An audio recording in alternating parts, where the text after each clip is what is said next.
Tere, kõik see vaatajate pere, täna on juba juunikuu ja oleme jõudnud mõnusasti suvesse ja võib-olla siis suvele omaselt vaatame täna selliseid kergemaid teemasid, läheme äkki kultuuripõllule või mis sa arvad? Jaa, sellepärast, et võiks öelda võib-olla üle kümnendite on kultuuriuudised nagu löönud laineid, on pääsenud üle meediakünnise, on tekitanud emotsioone. Kunst üldiselt üritab teha emotsiooni esile kutsuda, aga ei tule välja. Ja nüüd siis on Kunstnike Liit kollektiivselt, muidugi oma juhtkonna nagu isikus siis saavutanud sellise kunstilise efekti, et lehed kirjutavad, raadio räägib, telekas näitab ja inimesed arutavad. Ja mida? Seda, millest kõik aru saavad, 700 000 on Kunstnike Liidu arvelt kadunud. Ei ole enam raha. Jah, raamatupidaja läks selle oma pangakaardiga ja Kunstnike Liidu kaardiga otse sinna posti automaati ja pani sinna selle kõik ja kõik. Jah. Lihtsalt läks ja viis ära. Aga kus Kunstnike Liidul nii palju raha üldse oli, mul läks küsimus? No Kunstnike Liidul endal raha kahjuks ei ole. Enam ei ole. Mõtta, kui sa käid tööl, siis sa ei teeni midagi, kui sa ei müü midagi, no ei, raha ei tule, tootmist ei ole, aga sellest on riik. Ja riik siis riik annab, aga sihtotstarbeliselt et Kunstnike Liit ole hea, mis siin on sulle löölapikuks, päris nii see ei käi, et see oli siis mõeldud kunstniku palkadeks, nii see oli mõeldud, mis seal veel olid, galeriide toetuseks. Ja siis on lihtsalt mitte kunstniku palgad, vaid sellised väiksemad toetused siis kunstnikele. Ja Kunstnike Liit on ju igavene suur lahmakas, seal on palju inimesi, nii et seda raha seal oli, enam ei ole. Aga kui nad maalivad, nad saavad selles ka ju ikka müüa, aga see ei lähe sinna ühiskassasse kuidagi, läheb endale. No ütleme nii, et neid maalijaid üldse tänapäeval on väga vähe, sellepärast seal on võib-olla peaks oskama joonistada ja pintsliga mingid kujundeid nagu lõuendile kanda, see on selle oskusega on halvasti, sellepärast et tänapäeval on väga tähtis videokunst ja performance ja installatsioon, eriti videokunst. Mul tuttav kunstnik rääkis, see on oluline teada kõigile kunstisõpradele, et tänapäeval kunst ongi videokunst. Ja see on sellepärast, et videot on väga lihtne viia ümber maailma nagu erinevatele näitustele. Tänapäeval laadid selle faili pilve. See peab ise kohalegi minema saadad. Ise lähed lennukiga kohale, aga sa ei pea kindlustama neid skulptuure, maale, transport, uudne jampsimine, keeruline. Aga teed väikse performance'i, võtad selle videosse, võtad näiteks verise sea pea kaenlale, jooksed ümber maja palja tagumikuga. See on performance tehtud, sellest saab teha videofaili ja see videofail siis kantakse, eks ole, üle maailma erinevatesse galeriidesse või näitusse, ma ei tea, mis need veel on. Messid või kus need suuremad üritused on. Bakanaalid. Bakanaalid ja vernissaasid, et sinna kantakse üle ja siis ei ole kulu, aga samas firmad saavad müüa videokaameraid, telekaid, sest ilma teleka või mingi projektsiooni aparatuurita ei saa sellist asja nagu näidata. Et siis majandus tõuseb, et kunstiraha saab nagu kanda üle majandusse. Majandust edendada ja siis see nagu täidab mingit funktsiooni. Kunst kui majandusharu, ütleme. Jah, on aru saadud, et tavaliselt kunst inimesi ei kõneta, aga raha kõnetab videofirmasid, kes toodavad videotehnikat. Aga kui see 700 000 juurde tulla, ega siis see raha oligi riigi oma, ega seda oli aga niisama jagada nendele petturitele, oleks nüüd enda installatsiooni eest seda raha saanud, ega seda nii kergekäeliselt ikka ei jaga laiali. Jah, üldine loogika on selline, et kui korraldatakse kunstiüritus, võib-olla Eesti omades on natuke teistmoodi, aga maailmas on see asi nii, et 90% ürituse rahast on siis lennukipiletid, toitlustus, hotellid, sinna tänna, aga siis ja 10% on siis nagu nende kunstiteoste loomine ja see asi. Et kunstiraha on nii kunstile kadunud. Sellepärast ärge muretsege, et sealt üldiselt on see niikuinii läinud. Selles suhtes petturid olid nagu õigel teel, et nad võtsid sealt, kus seda niikuinii osata lugu pidada. Petturi raha läheb ju ka majandusse, mis see Petis teeb, ega tema ei hakka kunsti looma. Ja see läheb rahvusvahelisse. Tema, jah, ta lendab eralennukiga näiteks, elab kaunis hotellis, naudib hõrke jooke, sööke. Kasutab, paneb ringlusesse. Ja see läheb ringlusesse ja see on majandusele hea. Kunstniku reo võib-olla, kui ta saab oma palga, võtta ega ta ju... See paneb padja alla, teada. No ja hakkab ta, paneb suka säärde, istub selle otsas, sellepärast, et ega see palk on lühike. Ega see ei ole eluaegne. Paar aastat saad palka ja siis tead, et algab jälle see närutamine. Et eks siis mõistlikum kunstnik ilmselt nagu säilitab seda, aga see ei ole majandusele hea. Ja kui pilt või mingi skultuur Eesti välja ka ei tule, see ei saa raha ka sellest. Ikka pead hoidma see, mis riik annab, seda hoidma. No ei saa, jah. Ega siis need kunstimüüki ju nii väga ei ole. Müüvad küll mõned kunstnikud. Navitrolla näiteks on inimene, kes müüb, aga tema jälle ei ole selles... Ei ole liidust. Ei ole seal sees. Et need ei lähe nagu, need nagu ei käi kokku, et see tänapäeva kunsti väärikus ikka sa pead tegema mingit sellist õudset jama, mida keegi ei osta, et siis see on meie mees, see on oma jope, see on kunstnik. Eks ta on kirjanik kõigil niimoodi, et no jaa, muidugi. Aga kuidas nüüd on, nüüd ega siis kui riigi, või see pätid saadi küll kätte, aga need polnud need päris pätid, need olid mingid sellised võllid. No ütleme, et need olid vist pigem nagu kullerid, üks oli siis Leedu kodanik ja teine oli siis, vist oli Eesti kodanik. Aga ütleme nii, et... Aga ei olnud vist Leedu nimi või kas need nimesid öeldi üldse? Ma mäleta, aga kui nad Maardust olid, vaevalt seal eestlased olid. No ja see ilmselt oli jah, ütleme, rahvusvahelisem kunstihuvilised. Aga nüüd muidugi on see, et Kunstiliit nüüd on rahast lage ja on vaja see teenida tagasi. Ma saan aru, et nad panevad ikkagi müüki oma maalid nüüd ja annetavad neid ja müüvad oma kinnisvarad ja muuseumid maha kõik. No ütleme selle, jah, et seal ju juhatusel on väga oluline on juhtida tähelepanu sellele, et feminism saavutas oma eesmärgi. Kunstnike liitu juhivad 2 naisterahvast. Tundmatu sisekujundaja, tundmatu kunstiajaloolane, aga mõlemad on naised, see on väga oluline, raamatupidaja oli ka naine. Nii et see siis on nüüd see, mida naisjuhtidega taheti saavutada ja lõpuks ka saavutati. Kui jäävad triibulised nimekirjad, siis... No me ei ole nii kaugele jõudnud veel, aga kujutad ette, kui me sinna jõuame, mis asjad siis kunstnike liidus hakkavad juhtuma ja seda ei julge mõeldagi. Aga praegu on nii, ütleme, pätid söönud ja lambad on surnud. No juhatus terve. Juhatusel ei ole midagi hullu. Aga juhatus vastutust niikuinii võtnud ka, et... Ei, neil on pikk plaan, ma sain aru. Et küll see raha... Neil on nii lühike plaan kui pikk plaan ja nad arutavad. Aga ma saan aru, et ega siis nad ikkagi käed rüppe ei ole vajunud, kunsti tehakse edasi, isegi mingi skulptuure ja hobuseid ja selles mõttes on, jah, ja see on siis nüüd, ütleme siis teine teema meil, et nüüd tõesti mitte ainult kunstnike liit kollektiivselt ei ole siis sellise raha põletamisega, mis muide ei ole esmakordne kunsti ajaloos. Briti kunstnikud on hävitanud. Ja, see on KLF-i nimelist bändi vanemad inimesed mäletavad ja seal oli 2 bändimeest, kes olid ühtlasi kunstnikud ja nemad siis läksid Männi saarele ja põletsid ära oma raha muide, 1 miljon naela. Tegid sellest video, kunstivärk ikka video peab olema ja seda videot nad näitasid kunstisaalis ja kas väga ei meeldinud inimestele, neid peeti põhimõtteliselt idiootideks. Aga kunst sellegi poolest nagu missugune, et selles mõttes jah, et Eesti kunstnikud panid oma jõud kokku ja ei saanud sinna nagu lähedale. Äkki see 700 000 siis pannakse ka põlema ja on üks installatsiooni osa ikkagi läheb kunstisse tagasi. Raha põletamine ongi nagu selline nagu väljend, mida ei peagi sõnalt võtma, et see on lihtsalt raha läks ja midagi tolku nagu ei olnud sellest. Aga jah, jõuame siis nagu päris kunstine, et üks feministlik kunstnik Kasearu on teinud hobuse kuju. Hobuse seljas on oinas ja oina pea kohal seelik. Seelik. Võiks olla rinnahoidja, sellepärast, et feministlikus traditsioonis on väga oluline ja rinnahoidjate põletamine või siis rinnahoidjate riputamine kuskile aiaga. See on vabadus, kui sa rinnahoidjad kannad nagu sihipäraselt, siis on patriarhaalne rõhumine.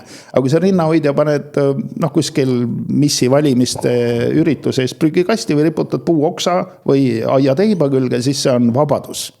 see on vabadus, see on väga oluline vahe, see on tähtis. See ratsamonument on tekitanud palju huvitavaid mõtteid erinevatele inimestele. Kuidas sulle tundus? Mulle tundub, et see on nõme ja kole lihtsamalt öeldes see nagu väga kunstiteost ei meenuta, et see meenutabki sellist nagu algaja esimest katseteed nagu kärnikale. Aga kui et algaja saab kohe siis siia Tallinna südamesse panna omal püsti ta ei ole nagu algaja kunstnikuna, aga minu skulptorina või sellise vähemalt nagu avalikus ruumis eksponeeritud skulptuuri autorina siiski, ütleme, see on minu arusaam. Ma sain aru, et kohalik kogukond seal on isegi kirjutanud seal protestikirju ja ütles, et nimetas, et see on nii õudne, et nad ei julge koju minna pimedas, et peavad varem kui valge on koju minema, sest see ikka hirmutab inimesi. Õõvastav. Muidugi on õõvastav, kui mingisugune revolutsiooniline kommunistlik liputaja keerutab oma seelikut ümber pea, eks ole, et seal tekib väga õudsed pildid tekivad silma ette. Seal on ju see hobune muidugi ei meenuta ka hobust eriti, oinas ei meenuta oinast ja hobune ei meenuta hobust, et see hobuse üks jalg on kuidagi pikem kui teine. Aga tänapäeval ongi niimoodi, et ega siis kunst ei ole selline käsitöö oskuse ega suurte meistrite nagu tasemele tõudmise asi. See on selline ideoloogiline, punane, kommunistlik, feministlik, homoseksuaalne jampsimine. Et sa pead neid põhiteemasid, kliima ja immigratsioon ja vahepeal oli meil kuldmehike Vene teema siis, eks ole. Nüüd jälle sõja kontekstis Vene teema on sattunud, et mingisuguse Budjonni ratsa kuju ei saa praegu teha, et see ei ole nagu okei, aga saab teha siis sellise, mingi protofeministist, sotsialistist. Ta oli ka ju mingi pool punane ikkagi, tal oli Anvelti proua. Ta oli ikka täispunane selles mõttes, et ta oli et ikka võib panna siis neid punaseid üles. No jah, ütleme, et vaatamata selle sõjale täie mahulisele. Sõda lihtsalt, mida tegi? Sõda aitas meil maha võtta järgi jäänud punamonumente. Saime punamonumentidest peaaegu lahti ja raisk. Jälle panevad punamonumente üles. Aga ega siis see ei või jääda ainsaks hüüdjaks hääleks kõrbes, et kas siis me saame võtta nimekirjast järgmised Kingissepa või keda veel pakkuda? Võtame Anveldi, eks ole, kui Anveldi naine kõlbab nagu, miks siis Anvelt võiks olla sea seljas või kelle selga sa selle Anveldi paneksid? Võib-olla Oinase selga siis. Ükskõik kelle seljas siis, ma ei tea, Lauristini seljas. Aga ratsamonument ikkagi. Mina paneks Lauristini selga. Aga kes meil veel nüüd tippkommuniste on? Viktor Kingissepp. Kingissepa seljas ka hästi sobiks, oleks ikka homoseksuaalne nüanss oleks. See on ju ka moes. Aga kas on mingisuguseid kaasaegseid kommuniste, mingi Siim Kallas või keegi võib-olla neid siis ka või ei ole praegu vara veel? Meil on tänapäeval ju sotse olemas erinevaid. Sotsid paneks kõik ühe hobuse selga, pikk hobune. Jah, kas üks pikk hobune või siis see on, meie asi tegelikult ei ole kommunistide probleeme lahendada, las nad mõtlevad ise välja. Näiteks minu idee on see, et Eesti ei vaja näiteks ratsamonumenti üldse, sellepärast, et Eestis ei ole sellist pikka õilsat ratsaväe traditsiooni. Meil ei ole nagu poolakatel neid tiivulisi husaare, eks ole, ega siis Eesti talupojad ei osalenud rüütli turniiridel, eks ole, siuke, Aga meil on ju toritõug. Toritõug on, aga see on tööobune. Aga meie ajaloos ikkagi, ütleme, on olnud, ratsaväge on olnud, seda ei seitada, aga see ei ole nagu, pigem on selline, raudmees, hobuse seljas on meie vaenlane, ajalooline selline rõhuja, raudrüütel, Liiviordu, Saksa ordu, kõik see parukas.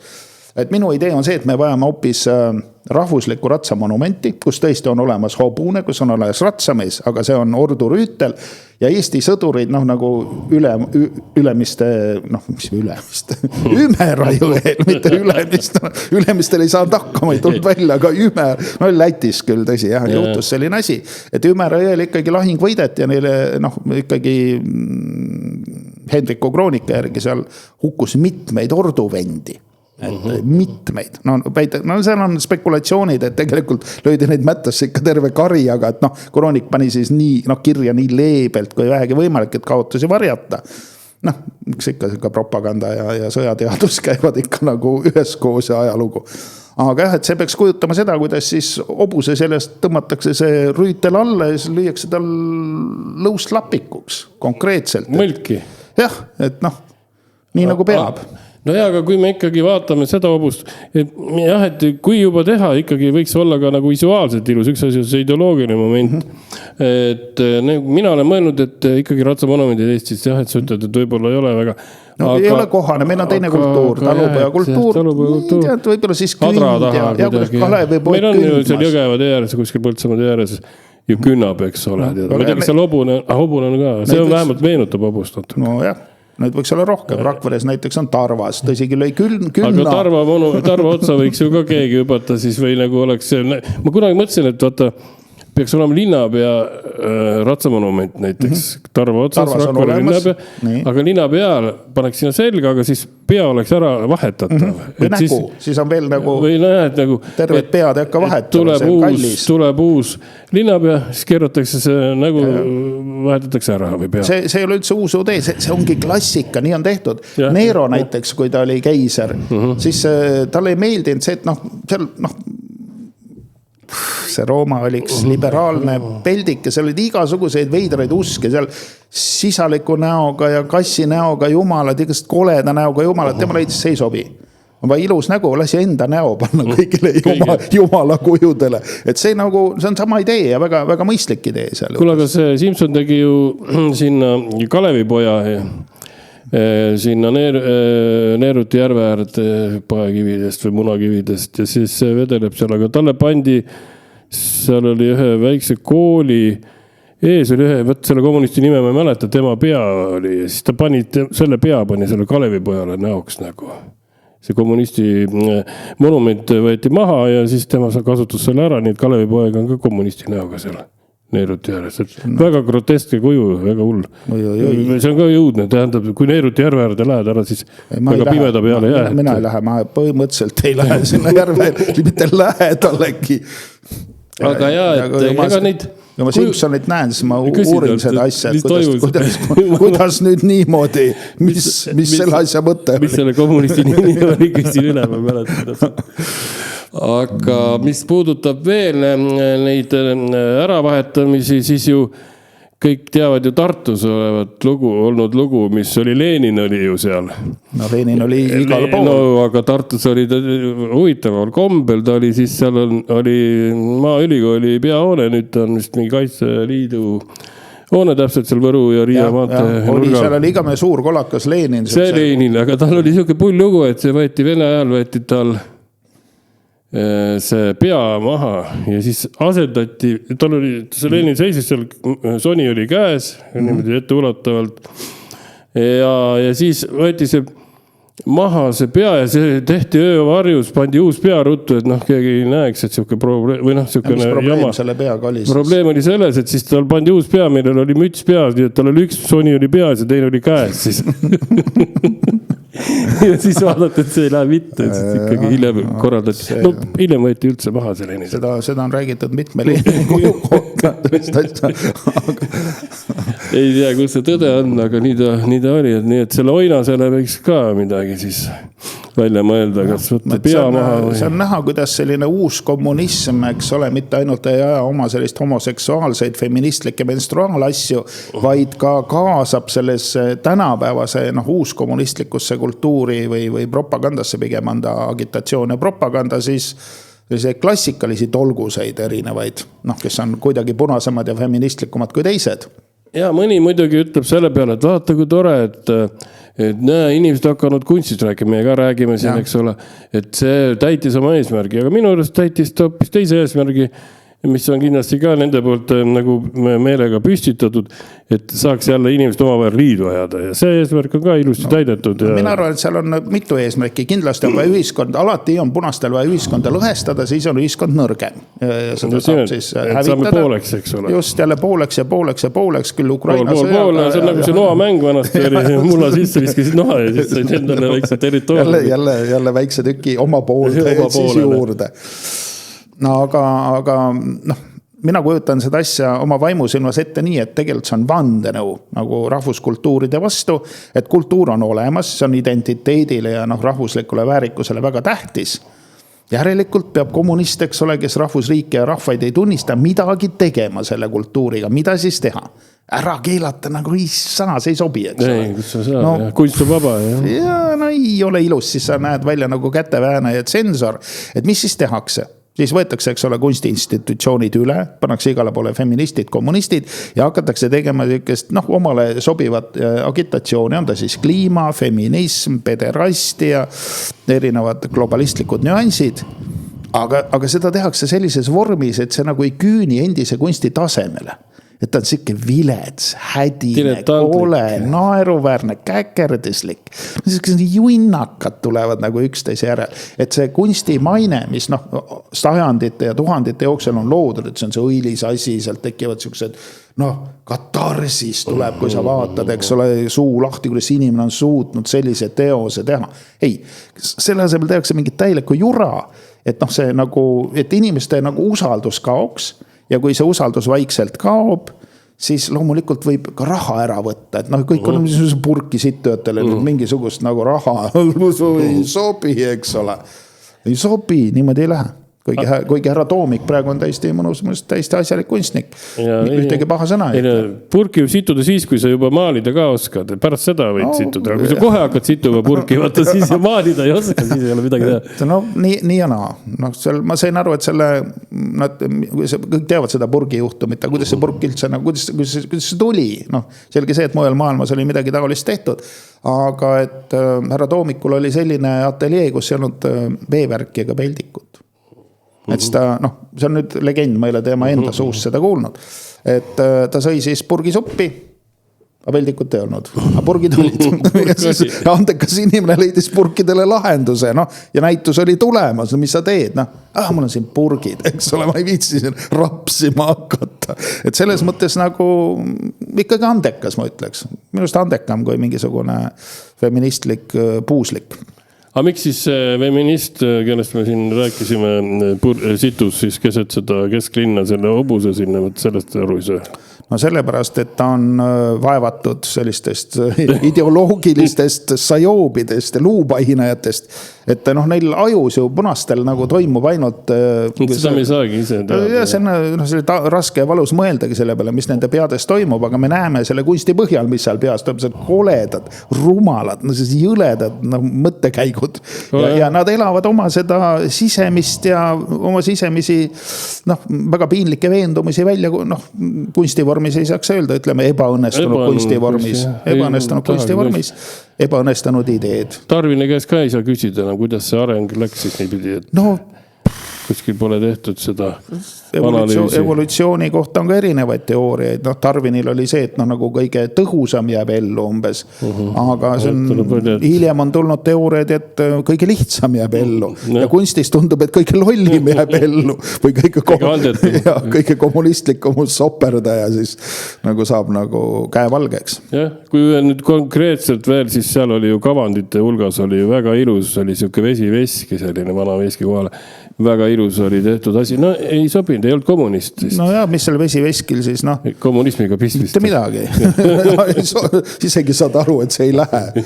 See kavand ei tule mitte. Sellist asja ei saa mõeldagi. Muidugi ikkagi feministlik ja kommunistlik. Mis meil, kas veel on meil kultuuri? Aga meil on, ütleme, et siiamaani me oleme siis nüüd rääkinud kunstist ja sellest, et selle kunstiga on halvasti, nii organisatsioonilises mõttes kui sellise toodangu ja taseme mõttes. Aga tegelikult on kirjandus teinud nagu fantastilisi hüppeid nagu terve mõistuse poole. Ja ütleme, see romaan vist ilmus küll nüüd natuke aega tagasi, aga ütleme ühiskonna nagu huvisfääri edetabelitesse, ta juhtus nüüd kaunis hiljuti. Ja see on siis Ronald Tamme varjunime all ilmunud romaan Sündikaat 2. Autor väidetavalt on siis endine kapo tipptegija ja tunneb väga hästi ala ja siis on kirjutanud kriminaalromaani, mis siis see teine köide räägib siis rahapesust rohkem. Esimene rääkis ka rahapesust. Esimene vist ilmus mingi paar aastat tagasi, 4 aastat tagasi või 2 aastat. Ütleme nii, oli väga edukas ja ka see romaan on nüüd väga edukas. ja inimesed küll võib-olla mõned seal kirsustavad nina, et et nagu päris kirjandus nagu ikka nii väga ei ole. Et liiga tõepärane või midagi dokumentaalne. Et seal nagu piinlikud laused kuskil, et ei ole nagu kirjanduse moodi. Aga samas inimesi ta kõnetab ja inimesi ta ei vihasta. Võib-olla vihastab mõnda, keda seal kujutatakse, mõnda korruptanti. Aga normaalsed inimesed ostavad raamatut ilma igasuguse kisakära ja reklaamikampaaniata. Lihtsalt inimesed teavad, mis asi see on. Ja on uue autoriga tegemist, siis esimene, see ei ole küll enam debüüt, see on teine teos, aga ka esimene läks väga hästi, et seda juhtu päris romaane väga palju ilmub, aga eduka enam vähe. Moment on siin, et see on ju elust enesest, ega elu ise annab ju palju paremat materjali kui väljamõeldised. Just nimelt, et kui seda romaani lugeda, siis kõik need episoodid on mingil kombel ikkagi ajakirjandusest läbi käinud. Jah, nimed isegi on äratuntavad. Nimed on äratuntavad, jah, seal on Ratas on Ketas või vähemalt väga sarnane. Ratas on sarnasele väga Ketasele väga sarnane. Ja Pärn on Helmele väga sarnane. Et selliseid äratundmishetki seal on. Aga muidugi, kui keegi ei tea täpselt veel, siis jutt on siis sellest rahapesust, sellest protsessist, millega tegelikult siis EKRE, kui valitsus oli see laiali joosti või pikali joosti siis kapo ja prokuratuuri poolt. Ja see on seal ilusti välja toodud, seal on üks tsitaat lausa, et ükskõik mis, ma ei tsiteeri praegu, aga et ükskõik mis vahenditega ressursside taha ei jää, et kaabud peavad valitsusest kaduma. Ja nii ta läkski, me mäletame, jah. Seda vist ütles siis kapo peadirektor, kelle nimi seal oli, mis ta oli... Rohesalu. Ta sarnane peas Sinisalu, aga Rohesalu töölt oli kas mingi Taibu või midagi sellist, jah. Selgelt irooniline. Aga ühesõnaga lugu ise on siis selline, mis läbi mõlemi raamatu jookseb, et Eestis toimub metsik rahapesu. See rahapesu algab Venemaalt. Vene pool korraldavad seda siis Vene erinevad luureorganisatsioonid või ühe luureorganisatsiooni eriarud. Et seal on Moskva aru ja siis Piiteri aru siis omavahel nagu natuke vaenujalal, aga mõlemad siis pressivad seda raha läbi Eesti. Siin teevad sellist nagu musta tööd teevad pätid, aga nagu seda pätte maksustavad ja neile tagavad, nad pakuvad katust või lasevad neil siis rahulikult tegutseda, jõustruktuurid, politsei, kapo, kes iganes seal prokuratuur, et need siis kõik soodustavad seda rahapesu, mis on nagu üüratult suur ja üüratult kasulik, kõik teenivad selle pealt, sinna on poliitikud on sinna seotud ja kuidas siis öelda, on üksikuid näiteks ametnikke, kes seal on see, kes oli üks rahapesu andmebüroo isik, kes siis tõesti oli aus ametnik ja püüdis takistada arestis arveid, ainsana võib-olla Eesti Vabariigis tegi midagi ja siis teda siis menetleti. Teda menetleti niimoodi, et ta sunniti lahkuma ametist, raamatu järgi. Tegelikkuses on ka midagi sarnast juhtunud ja siis veel mätsite talle kaela mingisugused kriminaalasjad, et teda siis kontrolli all hoida. No see ju juure või need niidid viisid sinna Danske Bankani ka ja mäletan, mis Danske Panga juhiga ju juhtus, et üks päev ei olnud teda näha kuskil ja teine päev oli juba seal ekis, aga raamatus muide on väga sellega haakub episood, kus siis üks romaani tegelane käib Ameerikas. Ja kohtub seal ühe Eesti pangandustegelasega, kes on nagu selles tunnistajakaitse programmis, istub seal Ameerikas ja teab kõike sellest rahapesust. Nii et siin võib-olla tead nii ja ehk ei riputatudki kuuse otsa seekord. Sai nagu parema diili, aga ei tea, see on ütleme, ei ole juures olnud ja kes neid asja. Aga põhimõtteliselt see on ikka jube, mis toimub, et kõik, kui me arvame, et see, mida me lehest loeme, ongi nii, siis päriselt ei ole ja see lugu minu arvates oleks võinud väärida ka rohkem tähelepanu meedias, et üldse kogu see rahapesu afäärid. Aga sellised summad ja meedia on süsteemi osa, meedia on selle sündikaadi osa. Mitte mingisugust piukstu ei ole. Kuurija korra tegi saate ja kõik, et väga tähelepanu. Kuurija tegi ju selles mõttes toreda saate, et seal olid prototüübid. Eks ole, seal oli Martin Helme, seal oli Kersti Kracht, seal oli see, jumal, ma ei suuda meenutada, see andmebüroo härrasmees. Tähega. ja siis saatejuht ju küsib, et noh, kuidas siis tegelikult oli. Ja millest kõik nagu kõnitsid, täpselt nii oligi. Täpselt nii oligi.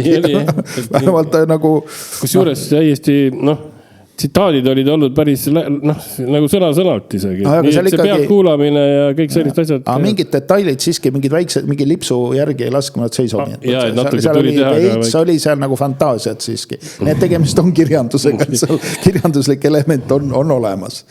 Tuvastatud. Et selles suhtes ei tea kunagi, kas võib kuskil mingi telliskivi pähe kukkuda, kui te arvate, et inimesed kukuvad akendest välja, et Venemaal, siis siin ei tea midagi. Nii et selline, ega see kirjaniku amet ei ole ka kerge. No ei ole kerge, aga samas näed, mõnel tuleb nagu lihtsalt välja ja päris hästi tuleb välja. Minu meelest küll oli huvitav lugeda mõlemit raamatut, sest ma ütleme kõike neid politsei uudiseid ja seda, ma ei suuda lugeda ja isegi kui loen, nad ju ununevad, et raamat paneb nad ilusti nagu järjekorda, paneb süsteemi, näitab miks see niimoodi oli, see kõik tundub ääretult tõepärane. Ja kui arvestada, et autor tõesti, nagu mitmel pool väidetakse, on selline kapo nagu kõrgem level, et siis autor kindlasti teab, kuidas need asjad käivad. Debüüt, kahe debüütraamatu siis autor, kas tema kirjanike liitu ikka siis passib ja ega teda sinna väga ei oodata? Seda ma ei oska öelda, aga formaalselt saab kirjanike liitu kirjanikele on 2 ilukirjanduslikku teost ja 2 kirjanike liidu liikmest soovitajat. Üks on siin. Ma mõtlengi, et üks on veel. Üks on veel võrradist puudu veel üks. Aga selleks peab ka sooviavaldus olema, et seda niimoodi, mõnikord küll kirjanike liit ise kangesti pressib peale, eriti kui mõni vene autor. On vaja, tead, sotsialism on kuidagi selline, et nüüd võib-olla enam nii ei ole, aga siis kui venelased ei olnud veel ebasoosingus, vaid olid siuke rõhutud vähemus just, siis nagu pidid olema. Nõukogude ajal oli ju repertuaaris pidi alati olema, sisalduma ka kodumaised autoreid, näiteks mingil teatril näiteks. Ma just käisin Estonias, seal oli üks Saroon oli siis Kivirähk ja see Saaremäe oli teinud ooperi ja see oli nagu Eesti algupärand ja kuigi Kreeka mütoloogiast ja siis istusime enne seda just seal lauas, ja üks oli ka Estonia töötaja, ta ütles, et jah, et peab ikka Eesti algupärand peab ikka sees olema, nii et ikka selleks rahvuslikku kultuuri edendatakse, aga natuke meenus mulle see, kuidas ja klassikat vaataks küsimus on jälle see, et kui tähenduslikud need algupärandid siis on, et kas on lihtsalt pole Eesti asi nagu jah, et Eesti asi ta küll on, aga pole suurem asi pole suurem Eesti asi Kreeka asi ei Kreeka asju ju on kaverdatud ja nagu tuunitud ja varieeritud ju lõputult, et see Kreeka mütoloogia on lihtsalt nii haarav, et seal on ka häid asju tehtud, ega siis prantslased on teinud sellest Kreeka asjast ikka korraliku prantsuse kirjandust nagu Camus ja paljud teised. Aga ütleme, et alati see ei tule nagu lihtsalt välja. Aga piinlik on see, et võib-olla prantslastel seda oma mütoloogiat nii palju pole järgi, aga meil on seda lademetes, meie rahvaluulekogud ja meil pole ju Kalevipoest filmigi tehtud. Mis me räägime? Seriaali on vaja, filmi on vaja, multifilm on suurest tõllust, selle värvid läksid ka, film oli nii kehv, et värvid tulid valesti välja. Aga Arrab tegi nagu head tööd, kole tuli välja küll. No ja ega see Kalevipoest ei saagi teha ka, vaata see on ju ka Kalevala pealt kõik maha kopitud, ega siis... Päris kõik ikka ei ole, seal on ikka rahvaluulet, meie rahvaluulet, see on erinev, et selles mõttes, kellel huvi on ja mina soovitan alati Kalevipoja huvi korral lugeda seda Annisti 1000 leheküljelist eksegeesi, mis on iga rea põhimõtteliselt võtab lahti, taustad võtab lahti, kõik, mida sa vähegi Kalevipoja, tema autori, tema ajakoha tahad teada, siis Annisti see tellis. Kas ta oli Kalevipoeku kunstiteos midagi sellist? Kuule, aga kas just hiljuti ma kuulsin, mis oli eelmise aasta kõige loetum raamat, ma mõtlen, kas see oli kõige laenatum või loetum, võib-olla kui laenavad, siis loevad ka. See on üks seesama, mitte alati. Aga see teisel kohal oligi lühendatud Kalevipoja mingi, mis on tegelikult miks, sest koolis on ta koos kirjandus, keegi viitsi seda epost läbi lugeda. Eno Raua see Kalevipoeg. Ja see oli ikka veel. See oli teisel kohal ja esikohal oli see Kuu teine pool, milles ma ei saanud Vadi või? Enn Vetemaa tegi ka väga hea Kalevipoja sellise Kalevipoja mälestused sellise paroodilise teose. Ma mäletan, Enn Vetemaa ta nägi madala või nägi välimäärajaid. Eesti näkiliste välimäära. Ei no mõlemad on sellised enam-vähem ühes võtmes sellised ka rahvuskultuuril või pärimusel põhinevad ja lõbusad teosed ja igati soovitame lugeda. Mina küll, ma ei tea, sina soovitad või, aga ma olen täiesti fänn. Muidu ta määras ainult neid taimi, aga näkid hoopis parem. Eesti näkiliste väri, ropsuröökurid ja seal oli väga huvitavaid. Need saaks omistada tänapäeval kanda üle siin mõnele kunstikulegi ja skulptorile. Jah, see on küllaltki ammendav selline tüüpide galerii. Et abiks romaanikirjanikule, kel on vaja, kes ei viitsi Lutsu moodi turule minna tüüpe otsima või võtta näkiliste välimääre, leida sealt huvitavaid tüüpe.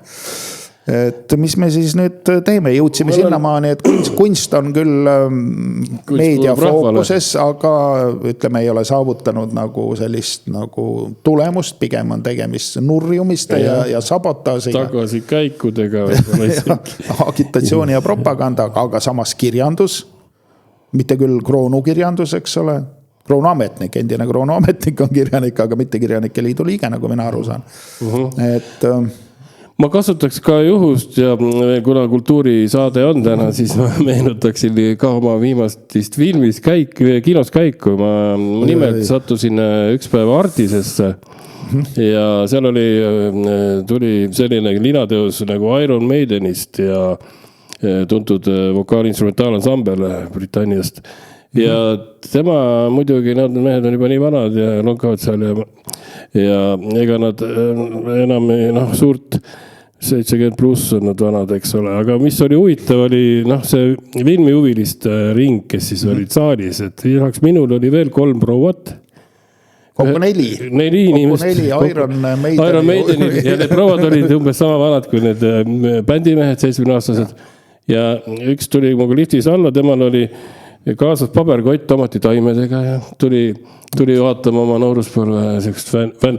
Ilmselgelt oli ta mingi endine Iron Maideni siis gruupi. See on väga oluline jääda oma põhimõtetele, väärtustele ja iidolitele kindlaks lõpuni. Aga kus oli siis rokimehed? Kus on rokimehed? No ne näitab, et rokimehed on nõrgad, aga rokimemmed on nagu tegijad. Tungad, nii et palju on. Väga mõistlik tähelepanek. Kinos oli Primavera, seal oli palju rohkem inimesi, seal oli 10 inimest. See on Lilli Prometi romaani järgi tehtud. Mis see oli? See oli Vivaldist. Vivaldist oli. Ma lootsin, et lõpuks on ometi nõukogude romaaniklassika jõudnud filmilida. Seal oli Vivaldi, ei ühtegi muusikakooli õpilast ja kedagi, kõik 10 inimest. Vaatasid filmi ära ja kuulasid seda aasta aega. Eks ta näitab seda, et inimesed ühelt poolt enam väga ei usalda seda uut filmikunsti, et enamus nendest teostest on sellised Kärnast hobust meenutavad nagu see feministi jämpsimine oli. See ongi kõige hullem selle asja juures, et tehakse nii palju paska, et inimesed võõrduvad, see on nagu võõrutusravi kunsti juurest.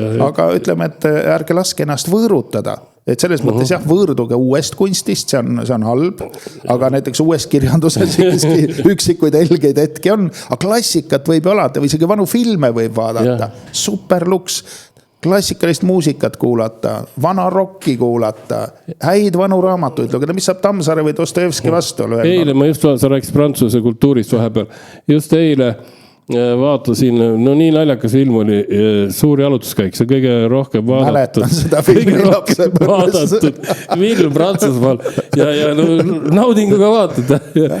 Minu meelest Eesti selles, mis ärge vaadake Iron Maidenit. Vaadake Iron Maidenit ka, aga minu meelest mis mingisugune Eesti teenus on, ETV vist mingisugune haruvõrgus, et seal oli Prantsuse vanu filme, tõesti kunstilisi filme, oma aja selliseid märgilisi ja ikoonilisi filme, vaatasin täitsa mitu päeva järjest vahepeal. Üldiselt ei vaata ju, telekast pole midagi võtta, aga mingi prantslase leidsin, vaatasin, kas on veel ja mõni aeg tagasi, ma ei tea, kas nad nüüd on maha võetud või ole. Ja need tuli järjest, see Louis Defanet ja Pierre Richard ja kõik Belmondod. Väga hea. Nii et tasub vaadata vanu asju. Maksab vaadata, aga mitte seda uut jama. Ärge seda Oinast vaata mingi. Ja ärge vaadake Kärnast hobust, ei ole tarvis, ei ole hobuse moodi ka. aga vist sellega võib tänase kultuuri minutid ära lõpetada. Positiivse finaalini ja ikkagi täitnud oma põhiseaduslikku kohust Eesti kultuuri kestmise asjus oleme võtnud sõna, nii et... Goebbelsit me tsiteerima ei hakka. Ei, see on isegi alati ei ole mõtet. Aga kohtumisega. Nägemist.